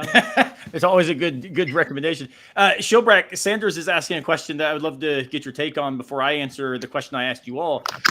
So can we think of spirituality as a kind of like, look, this is a way of inviting students to think about what they find helpful for a living, right? Like this is actually one of the greatest resources to empower students, not simply to be shills of whatever, they've been taught or they've been told. We are actively the counterweight against the indoctrination from broader political forces claiming that we're indoctrinating a student. So what do you think about this kind of pragmatic approach to spirituality? Is that a way to understand what you're suggesting? Yeah, Sanders' question is a great question. And I don't hate the idea that everything they do at the university is going to be pragmatic, that they're sorting out how much do I need to know about nutrition? How much exercise do I need to do? Do I need to know about music? What about religious studies? What about philosophy? And not just the vocational, narrow understanding of what school's about. I have a love-hate relationship with pragmatism. And so I guess I want to say yes or yes, but because I think I haven't said this out loud before, but I tend to think of Southeast Asia had these debates going on between Hindus and Buddhists and Jains. East Asia had these debates going on between Confucians and Taoists and now Chinese Buddhists, and Western Asia had Judaism and Christianity and Islam. In all these cases, it was not merely a pragmatic thing. They weren't saying, well, what feels best for you and what do you think works, right? They went metaphysical and they would say, but there is a reason why this is true. And I want to give you an argument, and just to take the South Asian example as one of, but we could do all three. Why consciousness is the way we're describing consciousness. The self is the way we're describing the self. Your experiences when you meditate, they come out this way for this reason. And so I do like Sanders' question about teaching spirituality as not as a single approach is correct, but as pragmatic. But I would want to take them, as Kevin said earlier, like in their reflective sense and in their textual sense, because they've had representative intellectuals thinking about those traditions and defending those traditions, and I want to include that and not just William Jamesy version of pragmatism. Right. Well, and I know that Carnahan, who I can't tell you how many conversations we have had where the deep substantive reply to my, heartfelt, agonizing concern was, well, look, you just be a pragmatist. It all goes away. Yeah. So, does it work? I don't understand. Yeah. Why are you? Why do you keep arguing about squirrels, man? Yeah. So if I may, I'm going to give the answer that I think I would offer to this final question, and then we're going to move into our fun speed round and call it a night.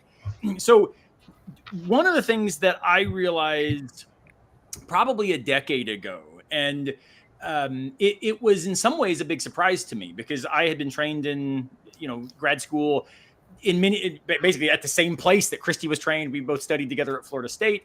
The idea was, yes, we should ask these deep questions, but in some ways it was kind of, but don't let them implicate you too much, right? Be these scholars that can take up these concerns, model for students what it looks like to be this kind of powerhouse intellect that can stay at an arm's distance.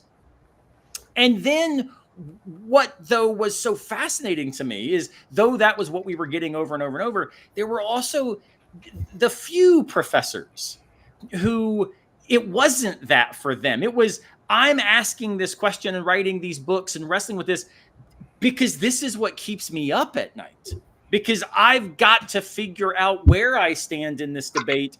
Otherwise, I don't know how I'm doing anything different than just being a auto mechanic of ideas, right? Fix this thing, put that solenoid. Oh, look, here it goes. But is this a car worth driving? Right. And one of the thinkers who I've talked about in my own work, who influenced me very deeply on this, was a professor that Christy and I both had named David Kangas. And he modeled in his living what it looked like to let these questions be important. And then when I got to Vanderbilt, I had a professor named David Wood who did the same thing. And so in many ways, what I came to discover as a professor was, unless I'm living a life where these questions are alive, it's really hard to convince my students that they should come alive in response to these questions. Now, what's important here, this does not mean expecting or encouraging students to agree with me about where I then find myself living. And in some ways, I actively discourage. I'm like, guys, look, I think that P, but it turns out smarter people than me think I'm wrong. So here's why I've got real hesitancy about my own view on this topic, right? And for what it's worth, all of you have guest lectured in my classes, and we've disagreed in front of my students. And I think that there's something powerful also when we talk about, the worries about deliberative democracy and the threats to democracy we currently face. Wow, what could be more preparatory for entering civil spaces than being good at understanding the reasons other people stand elsewhere, right? And so for me, what I've tried to do is not let philosophy be confessional. Again, I'm opposed to confessional philosophy, not because I think that it's bad. I just think that it's not the best strategy for getting people excited about this. I'm a fan of what I call personal philosophy. Let this stuff come alive. And so I've been plugging all of y'all's work all night long. I will plug one of my books. It just came out about a year ago, Camping with Kierkegaard. The whole point of writing that book was an attempt to invite people to walk with me into the questions that accompany me wherever I go on the trails of life, while mountain biking, trout fishing, whatever it is I'm doing. And I have found the students, in some ways, Shilbrack, to your point, like they are eager for someone to say, I'm not here to tell you what you should love, but damn if I'm not going to invite you to become a good lover, right? Like we will do this well. And to Christy's point, it's not something that then I have, the students getting angry because, oh, you're indoctrinating us. In many cases, they get frustrated because, but how could you possibly, personally, I identify as a Christian. It's like, how could you be a Christian? You also think all these other things that my pastor said are bad, right? Now we're doing real complicated, self-challenging sort of work. And it's not because I want them to know where I stand because they should agree. It's I want them to know where I stand so they can take seriously what it looks like to stand somewhere and be really good at understanding why people stand elsewhere, right? So Camping with Kierkegaard was my attempt to do that sort of work. I hope folks will pick up a copy, now available in Audible.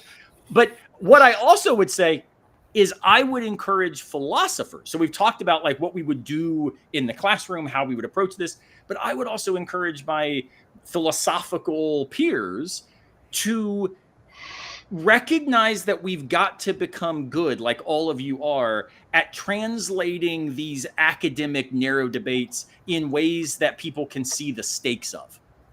Right. And so, Kevin, you talked about doing this on TikTok. I do this weekly on Substack and try really hard to say, well, what would it look like to think about popular music, to think about ideas that confront us while at Walmart or going to get a cup of tea?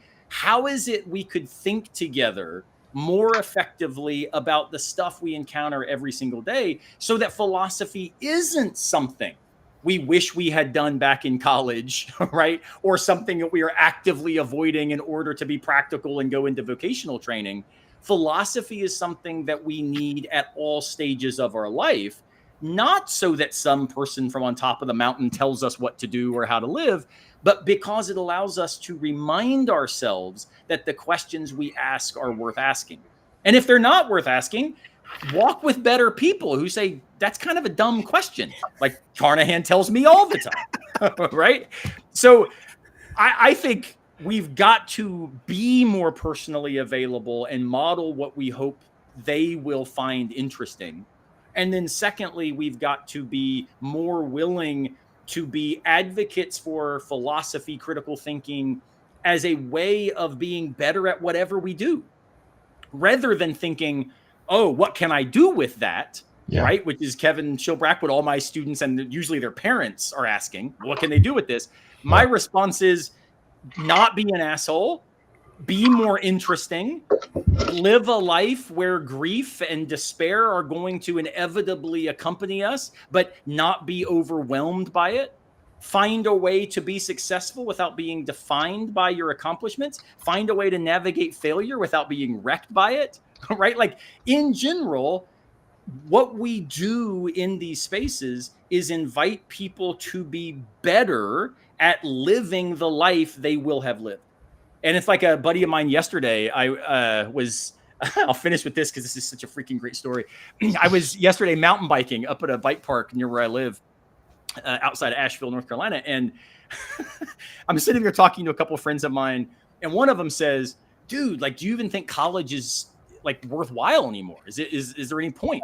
And so I was like, well, it turns out, yeah, but not because here's the lifetime earning statistics, which I can give you, not because it opens up these sorts of doors, which it does, but because it's where you get 4 years to tarry with the question, what's worth my finitude? Which is the question of Camping with Kierkegaard. What's worthy of my life? Am I okay with who I'm becoming? Right. So I'm saying all this. And this dude, like 2 cars away, just yells out. He's like, hell yeah. And so we all, of course, look over and we're sitting there in like body armor and full face helmets, you know, and he looks at us. He's like, dude, philosophy, right? And I was like, yeah, I'm a professor of philosophy. And this guy looks at me and he says, I've got a philosophy. And of course, now, you know, all my antennae are just blaring like, oh, you do you? Oh, and he says, yep, value will always lead to growth. And I thought, well, shoot, I was like ready to be skeptical. Like, dude, that's really smart. And he's like, yeah, man, what you value, what you think's worthwhile, that's where you're going to invest yourself. That's where you're going to grow. Value leads to growth, man. And so I, of course, Carnahan said, that sounds a lot like Augustine, and then made it entirely less cool. And then as he's putting on his knee pads and getting his bike off his truck, he goes, hell yeah. He said, you know where I came up with that? And of course, I now was like thinking this dude's really reflective and smart. He goes, I was strung out on meth when that hit me, and I've never let go of it. And to his credit, the guy's name was Alan Hayes. Alan, if for any reason you ever watch this, I told you I would shout you out. I was absolutely blown away because what he actually was saying is everything that matters. Our lives can go to absolute chaos. But in those moments, what grounds you, right? What will still be true? Where will you find yourself? And then we were riding the shuttle up to the drop-in, and one of the guys I was with, he says, you know, he's like, that guy, that sounded smart. And he said, part of why I mountain bike is because this is what keeps me sober. Like our event, our day was transformed in deep personal ways because that dude overheard us having a conversation that wasn't just dumb, right? And it led to a real reflection on stuff that matters. And that's ultimately what Campfire Philosophy is meant to be, is sitting around a campfire with smart people talking about stuff that matters and inviting everybody else to think with us along the way, right? So I can't tell you guys how much I appreciate you being with me to do this. For everybody else, make sure you get a copy of Camping with Kierkegaard. I'll stick it up again. I would love to keep thinking with you by going over to my Substack, Philosophy in the Wild. I will continue to post twice a week there, and we can think together. So before we call it a night, I'm going to be asking every week the following 5 questions to all of my guests, everybody at the campfire. And believe me, this is where everything comes flying straight off the cliff of substance to ridiculousness. Oh gosh. All right, so first, beach or mountains, Shilbrack? Mountains. Christy? Beach. Oh, wrong answer. Carnahan? Mountains. I can't stand the sand. No. Oh, can't stand the sand. A shirt will be coming your way that says that. And for what it's worth, Christy is a friend of my wife, Vanessa. Vanessa thinks beach all day long, and the mountains are things to cross over on the way to the beach. So, Agreed. number 2, hot chocolate, hot tea, or coffee? Christy? Coffee. Carnahan? Hot chocolate. Shilbrack? Coffee all day. Oh my gosh. All right. See, Carnahan, this is scaring me because you and I should not be in this much agreement. No. The other version of that question is tell me which is better, hot chocolate, hot tea, or coffee, and then explain why it's hot chocolate. So number 3, your favorite campfire food other than s'mores, Carnahan. Hot dogs. It's got to be hot dogs. All right, Shilbrack. Is there a good campfire food? Like healthy? Yes. No. Anything cooked over the fire, man, it wins. Does it have to be cooked over the fire? Or is it It's just something- consumed at the campfire? Consumed at the campfire is fine. We'll allow that. You know what would be nice? You wake up, it's cold, you go up and then you start the fire and you make breakfast. And so you've got like eggs and coffee and Okay. you have to wrap the blanket around yourself. Love it. See, that's a brilliant answer. What do you think, Christy? What do you take into the campfire? Wine. Now I understand why she said, does it have to be cooked on the fire? Yeah. That's right. Not mulled wine. Just, Yeah. Your mulled wine, bring some spices. No. Yeah. no. That's hilarious. I love it. All right. This is a question because increasingly I am finding people who think the answer to this is yes. And I think that they are clearly living in a different reality than me. Music by a campfire, yes or no? What do you think, Carnahan? Yes. Oh, Shilbrack, music I'm by the okay campfire? with no music. Okay. Christy? Yes. As long as it's Jimmy Buffett. Didn't you go to church camp at some point? Like, Yeah, man. But look, so I'm fine with, like I have a buddy, Waylon, who thinks that whenever we go to the woods, he should break out his guitar. I'm actually cool with that, right? Yeah, that would be good. I'm fine with that. I'm less a fan of when I go like to campgrounds and, 2 campsites over has decided that Leonard Skinner needs to be played at 11. So there, I guess there's a kind of level of nuance here. So for not music by the other campfire. people's music around the fire, but Our your music. own. sure. Our okay with Jimmy that. Buffett album by the campfire. Christy, for what it's worth, my wife's dad just turned 80 a couple weeks I ago. saw And so that. she was down in Florida. Yeah. And Mhm. he's a big Buffett fan. So Oh. big signs, pirate turns 80. Yeah. I Love it. thought of you. Love it. All right. Last question. You could take one philosopher camping with you, alive or dead. Who would it be, Shilbrack? Now, come to me last. I got to think about it. All right, we'll come back. Carnahan, one philosopher, alive or dead. Who do you go I camping mean, with? I suppose the answer's got to be Socrates, right? He could at least keep a conversation going. That's gotta be. He also would have loved the wine answer. Yeah, that's true. Since in vino veritas, right? Yeah. He certainly got silly while drinking wine in the evenings with folks. What do you think, Christy? Nietzsche. Ooh, Damn. ooh, wow! That's a heavy campfire. I don't know what's going My to happen, gosh. but That's that's gonna be what's intense. coming. Yeah, the He- mix you of know, I Nietzsche and wine. Well, he had that claim that he was Sorry, dynamite, right? Dionysian. So, yeah, you may Yeah. want to keep him away from the fire. I don't know. All right, Shilbrack, who do you take with you? Give me a Whitehead. Oh, Oh, oh my goodness. you want to must study be the talking about progress art. of the fire? Is that Say that what? the progress of the fire as you go? the actual entity of each burning ember. Well, I should note, as I do in Camping with Kierkegaard, I would never want actually to go camping with Kierkegaard. That guy, I am sure, would be an absolute Debbie Downer, and it would be a horrible, horrible night.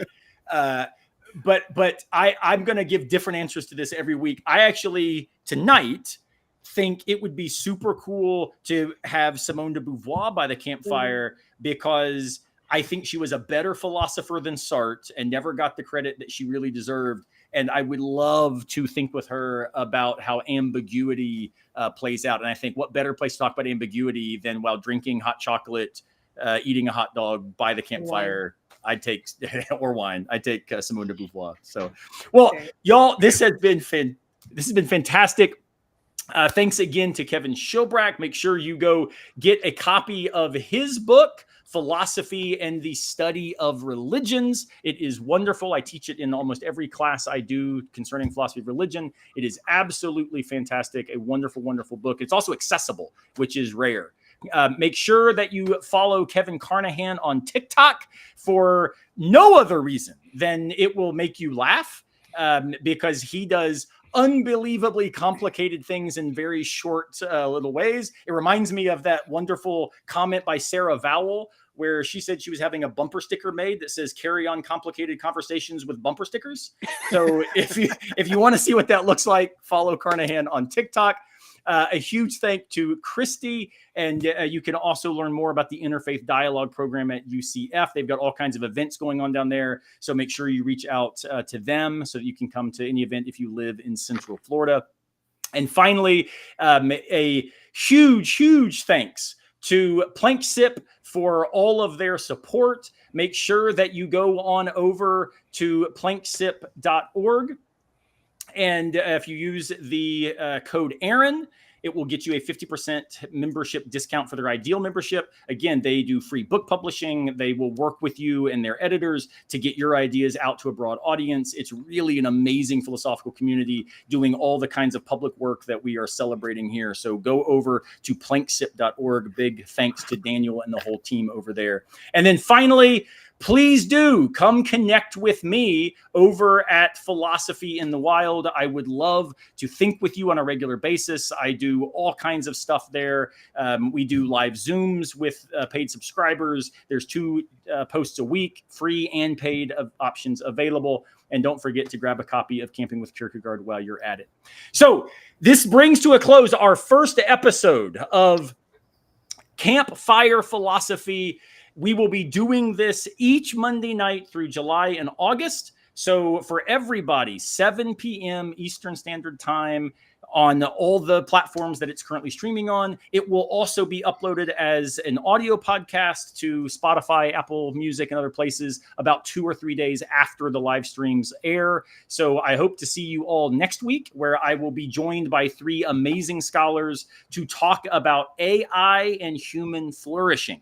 And in particular, we're going to think about the ways that philosophy and the humanities can be a resource for doing AI even more effectively. So next week, we'll be joined by the author of AI in 5 Minutes. We'll also be talking to someone doing AI in the context of religious studies, and also a retired NASA engineer who was one of the early funders of the work going on in the 70s and 80s that became what we now know as generative AI. So next week, 7 p.m. Eastern Standard Time, Monday night, AI and human flourishing here on Campfire Philosophy.